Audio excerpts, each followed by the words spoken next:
What's up, everyone? Belligerent here with another Bloodline video. And this video is part 2 of our AFK champion leveling guide, also known as our district guide, right? Because we talked about in part 1 that districts are how you AFK level your champions. Gold is used for leveling. This is how you AFK level your champion. Obviously, gold also has other benefits. You can buy stuff from the store, things of that nature, but gold is used to level your champions. That's why we want to AFK level our champions. And that's what districts let us do. So in this guide, in this video, we're going to talk about the champions, how they affect the district output, and how you can kind of optimize your team, and some other little numbers that we'll get into. So the first thing to understand is what they affect, how they affect. So if you go into the district page and you go to assign, this is where you have all of the champions you can assign to that district. Now, if you come to this page, you're like, hey, wait, I have this mythic male Sally Horn, but he's not showing up. Well, each champion is assigned to a specific type of district. So you have the agriculture, the trade, the entertainment, and the production. Right now, we're looking at agriculture. These are the clans that are associated with agriculture that I can put in here. Okay. Now, every champion has a leadership stat. Leadership equals gold. Hey, don't think it's anything beyond that. They call it leadership, but it is literally a 1-for-1 trade. So you see my green common griffin, male griffin here on the screen. At the top it says 60. That's his leadership number. So if I assign him to this district now has 60 more gold output per minute. Okay. And the same with the 43 on the epic one, and then you look at the other ones. So you can kind of go through, but they're generally in order from most to least. So you want to go in there and you want to put in the champions that give you the most leadership, aka the most gold per minute. Okay, so that is the basics of the champions for districts. But I wouldn't be making a video about just champions if that was all there was to talk about. So let's go into the champion page. Let's refresh on the traits and the stats. Okay, so leadership is shown here. It's the upper left stat right there, leadership. Okay, it's right above strength. If you can't see it, it's the little gold bag. This champion's leadership is 38. Okay, now let's talk about traits. So if we pull up our traits here, if you watched my traits video, you remember there were 2 traits that I kind of skipped over because they had nothing to do with combat and they only affected districts. That is going to be noble and confident. Confident is your flat increase. So at maximum right now, you're going to get your leadership increased by 1,000. That means 1,000 extra gold per minute. And then noble is the percentage, 45% more leadership. So if you are looking to optimize champions specifically for your district, you can see that you would want a champion with both noble and confident, right? However, that's going to hurt our combat, and that is why it would be better off for you to create a team just for your districts, but at the same time, you kind of have to balance out where you're putting your resources.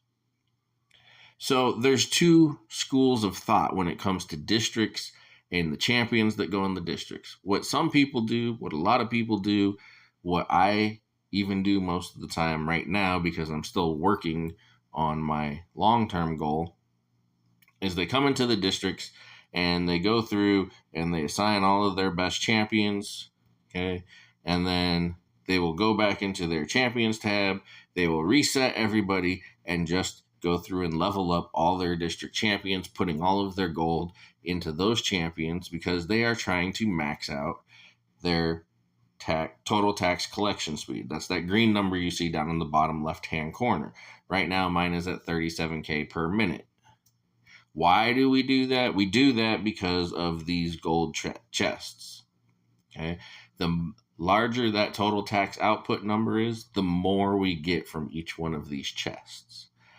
And then we cash them out, and then we reset everything and put the gold back into our campaign champions so we can actually go do our fighting. There's another train of thought, which is what I am working towards, which is let's build champions that we just leave in the district. Why? Because if you do the reset thing, I shouldn't say completely, but you lose a big chunk out of your AFK champion leveling. Right? Because the gold you generate when you're not playing the game is how you level your champions AFK. Other games have it in other ways. This is Bloodline's version of it. So in order to AFK level your champion, you need to generate that gold. And if you're only momentarily boosting your district, you're not getting maximum output on your leveling. So while, yes, in the early game, it may cause you to have some struggles being able to level your champions because you took a bunch of your resources and dumped it into champions specifically for your districts. But long term, having that constant gold generation may be a better thing. So let's talk about it from that point of view. Now understand, at this point, if you have no interest in building a team specifically to level and leave leveled and just put in the district and forget about them, then the rest of this video is not really going to tell you anything. But if you're interested in that idea, let's talk about some of the things that we need to consider. The first thing we need to consider is what champions are best for this. Okay?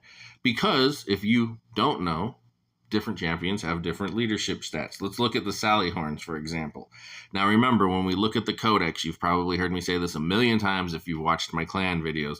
When we're looking at the Codex, we are looking at 15-star mythic level 600 champions, right? So when it comes to the stats of these champions, they're not affected by traits because in the Codex, they don't have traits. So we know that these are their maximum base stats. Okay, so the male Sally Horn has 2295 as his maximum base leadership stat.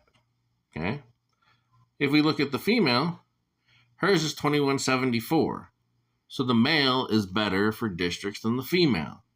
Okay, all right. So there must be an optimum champion for you to use, and I got those answers for you. Okay, so when it comes to the trade districts, okay, the trade are the red icons, right? So this tavern district, when it comes to the trade district, the best champion for it is the male Fulgur, okay, the male lightning guy. However, you know what? We'll just go through the list and then I'll do my however at the end. And when it comes to agriculture, okay, the green one, the best champion for leadership in your agriculture is the male griffin, which means at least the male griffin is good for something. And then in the entertainment section, the entertainment district, your best champion is the female luxuriant. Okay. And by the way, the female luxuriant is the best in the entire game when it comes to leadership. She has the highest number. And then when it comes to production, the best champion is the male Doombringer. Okay, so those are your 4 ones: trade, male Fulgur; agriculture, male Griffin; entertainment, female Lux; production, male Doombringer. However, now let me hit my however. I want you to think about this for a minute. What is the likelihood. Okay, so if, let's go through this step by step. So if we come into the entertainment district and we think in terms of min-maxing our district, that means I can level this up to level 20 to get 5 champions in here.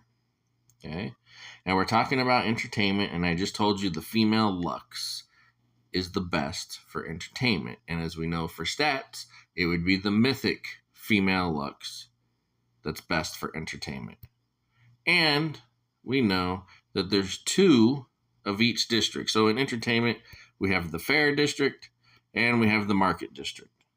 So what do you think your chances of summoning 10 female luxuriants is going to be? Probably low. So I'm going to give you some alternative thoughts. Because if you haven't figured it out by now, one thing that you should probably be working towards in this game is creating mythic level companions. And I'm going to say at least the 1-star mythic companions. Now, way long term in the game, you might have a goal of getting every companion to mythic. But right now, early game, game's new, one of your focuses should be to not only get each one of the 1-stars, so the Sally Horn, the Griffin, and the Trevane, but it should also be to get those 3 to mythic status so you can produce mythic babies, therefore having mythic level traits to put on your other champions. So if we have to do that, why wouldn't we just use those champions, right? Because this is going to be, because you don't want to, like our wedding rings are a finite resource.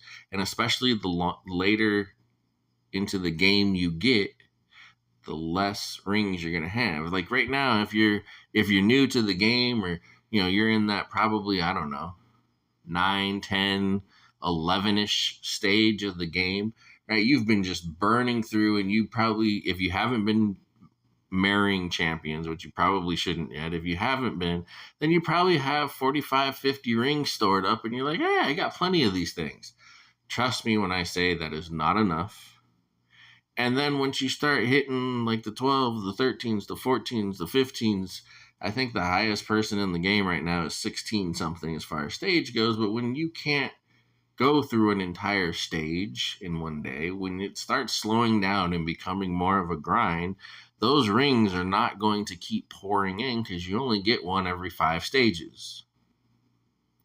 So why would we want to use our rings on something like districts? We wouldn't.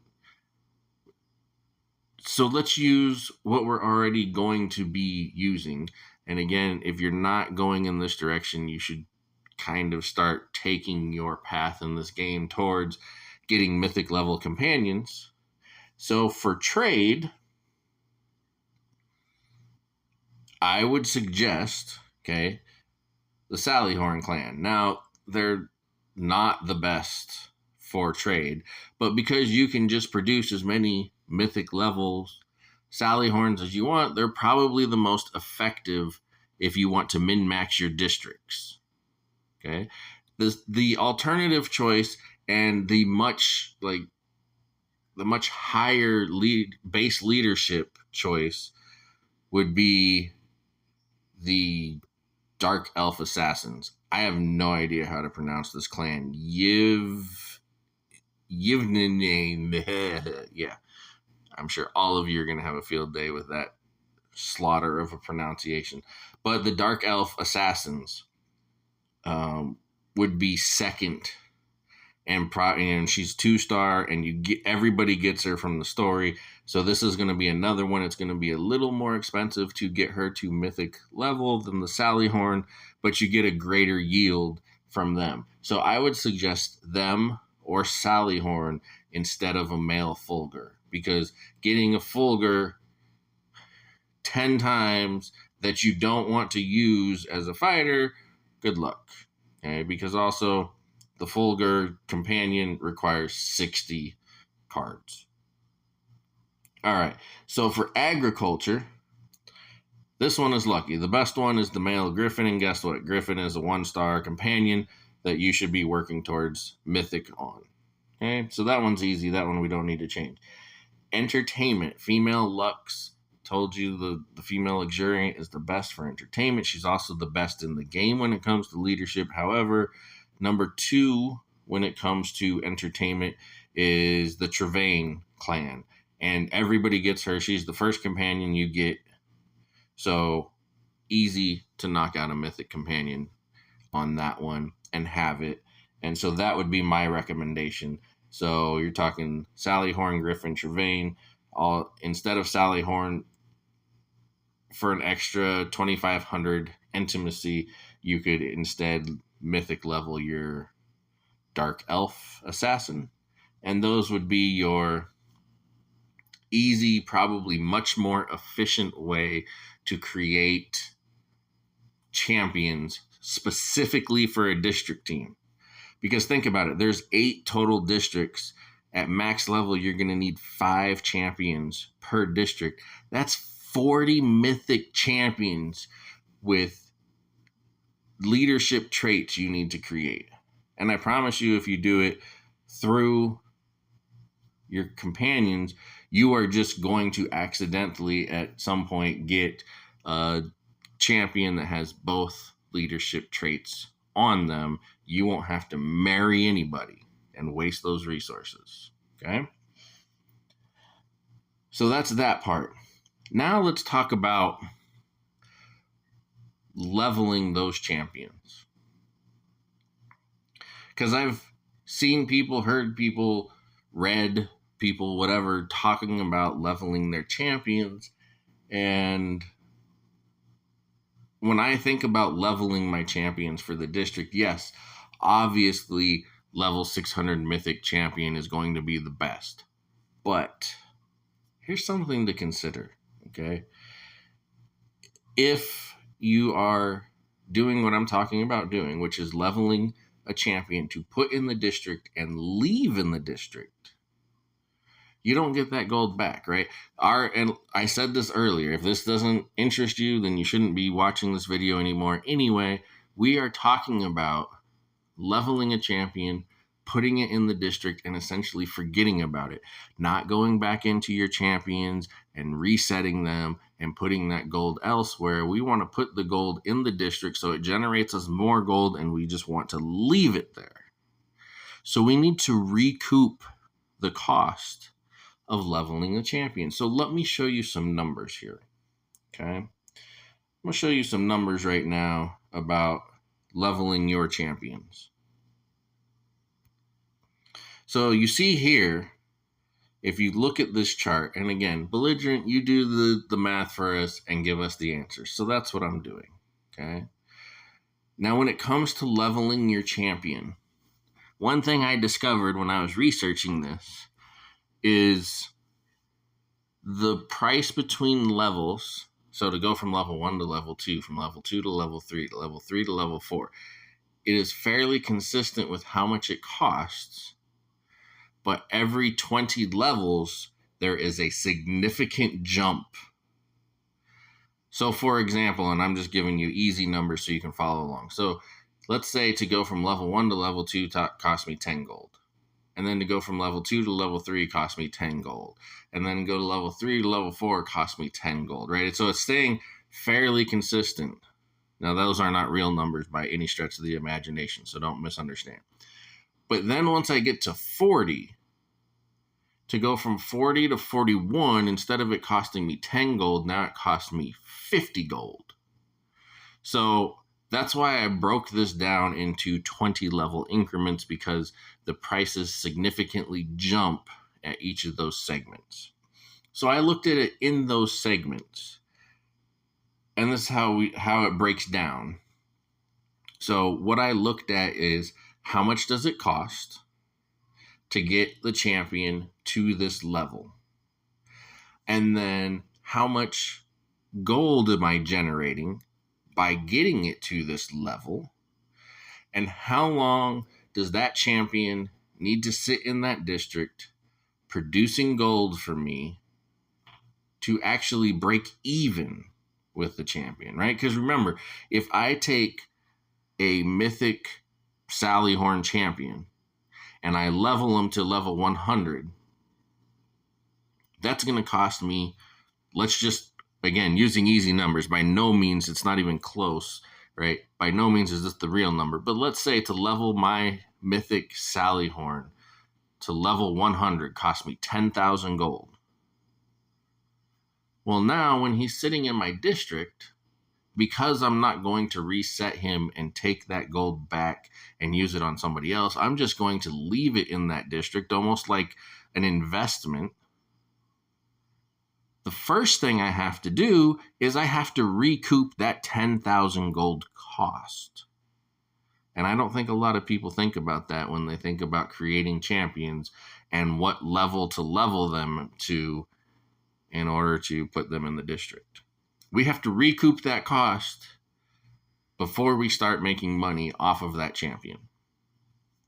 So here's some quick, easy numbers for you to absorb.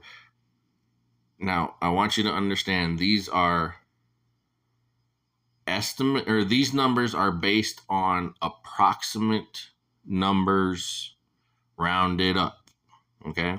And what I mean by that is the amount of gold that it costs per level and the amount of leadership you earn per level is not consistent. It kind of jumps all over the place, and I couldn't make sense of what they were doing to get those numbers, and I think that it has something to do with the way they round numbers, which is kind of odd. So it wasn't consistent. So basically I took a segment of levels. So let's say we took level 1 to level 20, and then I averaged out how much leadership we got on those levels. Hopefully that makes sense. So these numbers aren't exact. I rounded these up, so it's going to be this number or less, okay? But these are based on essentially approximations of the cost. So if you level a champion to level 20, it's going to cost you, or it's going to take you a day to recoup that money. It's actually less than a day. If you level them to level 40, a day or less. Okay? If you level them to level 60, now you're talking about 3 days. It's going to be 3 days of that champion sitting in the district before you're actually making gold. Okay? Because remember, you took the money it takes to get them to level 60 and you put it in your district, and it's just sitting there. It's not helping your campaign progress. It's not helping your boss progress. It's strictly to generate gold. So because that money is now gone, we have to recoup that investment before we start making money. So 3 days or less to recoup that investment if you level them to level 60. Okay. For level 80, it's about 7 days. For level 100, it's 2 weeks. For level 120, it's a month, 28 days. Okay, so it's double, and you'll start to see that pattern about now, right? So to get from 60 to 80, it was 3 to 7. That's a little more than double. To get from 80 to 100, 7 to 14, that's double. 100 to 120, now that's double, right? Now we're at 28. To get to 140, again, double, 56, okay? So you can use these numbers, and that's why I put them here for you, right? And to get to level 160, it's going to take you 3 months of them sitting in that district before you make any profit off of them. Do you really want to wait 3 months to start making progress in the game? I don't know about you, but that's kind of a threshold I don't want to get into. Okay. Now, this is base numbers. If you have, you may have to go do the math yourself on this one. If you want other numbers, I'm just going to tell you the max level. So if you have the level 22 leadership, I forget what it's called. Noble? Was it Noble? The percentage one. So if you have the level 22 trait that gives you plus 45%, those numbers go down a little bit. So now level 20 and 40 are still the same, 1 day or less. Level 60 is 2 days instead of 3 days. Level 80 is 5 days instead of 7 days. Level 100 takes you 10 days instead of 14 days. Level 120 takes you 20 days instead of 28 days, so we shaved off a total week. And level 140 takes you 39 days, and 160 takes you 65 days. So we shaved off almost an entire month just by having that 45% leadership bonus trait. So these are probably the numbers you're going to be using, but I wanted to show you the other numbers as well in case you consider doing it without having those traits, right? So use these numbers and decide where your threshold is. For me personally, I think 120 is about my threshold. Right? 20 to 28 days. That's, I'm okay with them sitting there and it taking, 3 or 4 weeks for money to start coming, for that champion to be paid off. When we get into 39 days or without the trait bonus 56 days, when we get into 2 months or 3 months, no thank you. Okay. Now, at one point I had beyond the 160 and I went all the way up to 240. However, between me figuring out those numbers and now they did the update where leveling from 160 and higher became cheaper, and I didn't feel like going through and figuring out the math all over again. So we're just stopping at 160 because me personally, 160 is kind of out of bounds as far as how long I want to wait on my champions to start paying for themselves. So for me, when I think about optimizing my district champions and get them to 3 stars, level them to 120, put them in the district. That would be my suggestion for you. That would be my advice for you. Okay. Now, obviously, I supplied you with these numbers so you can think about it on your own. You can make your own decisions. Okay. But just remember, if you're going to leave them there and not play the reset game, which is what our whole conversation has been about, you have to recoup that money because it's not a profit until you do. You're not making progress on your champion levels until you do. Because until you pay off the champion that you stuck in the district, you could just as easily take the money that you used to level that champion and level one of your combat champions with it. So you have to recoup that cost. So I hope that this video went some directions that you weren't necessarily expecting to go, and I hope that you got some interesting information out of it. I hope the numbers kind of fascinate you the way they fascinate me, and I hope you think about building your districts differently. Comment below. Let me know what you think. Like if you like these videos and you want to see some more in-depth analysis like this. Feel free to shoot me a message. Please, if you like the video, just take a minute, click that like button. Subscribe if you want to see when I get more videos. That also helps me out. Tell a friend. If you have a friend that's trying to learn about the game, send them over. Let them see some belligerent videos. I appreciate you. I'm belligerent. Peace.